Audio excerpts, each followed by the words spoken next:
My name is Dr. Stephen Brant, Professor of Medicine and Chief of Gastroenterology and Hepatology at the Rutgers Robert Wood Johnson Medical School in New Brunswick, New Jersey.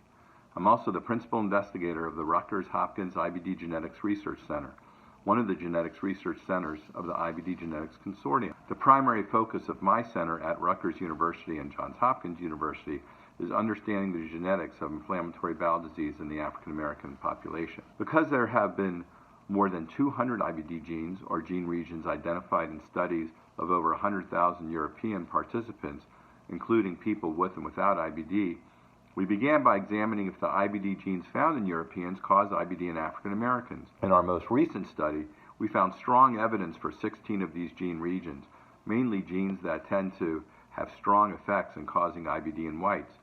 We evaluated the entire human genome in 7,300 African Americans, one-third with IBD.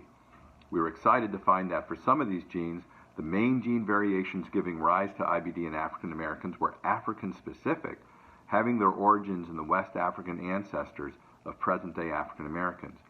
An important finding was the HLA region, the major region for ulcerative colitis in all populations. This region is packed full of genes essential for the functioning of our immune system. However, we found that the peak HLA gene variations for ulcerative colitis are slightly different in African Americans than in whites. We also identified evidence for 3 novel IBD genes not found in studies of any other populations.